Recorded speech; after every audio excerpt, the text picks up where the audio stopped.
আসসালামু আলাইকুম ভিউয়ার্স, কেমন আছেন সবাই? আল্লাহর রহমতে আমরা অনেক ভালো আছি। এ ছিল আমার দ্বিতীয় এক্সাম।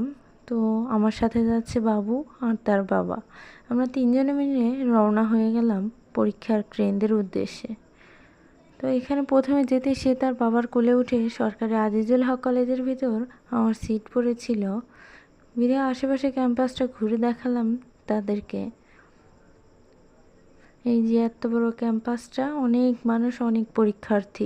গালিব ঘুরে চারপাশটা দেখছিল। তো এরপর আস্তে আস্তে হেঁটে হেঁটে এদিক সেদিকে যেতে লাগলো। ওই যে সে ট্রেন দেখতে পেয়েছে, আওয়াজ শুনেই বলছে ওই যে ট্রেন যাচ্ছে, ট্রেন যাচ্ছে। তো সে অপলক দৃষ্টিতে ট্রেন দেখছিল। ট্রেন ওর খুব পছন্দের। বলছিল ওই যে আমি ট্রেনে উঠবো, আমাকে ট্রেনে উঠাও। না বলাতে তার মন খারাপ হয়ে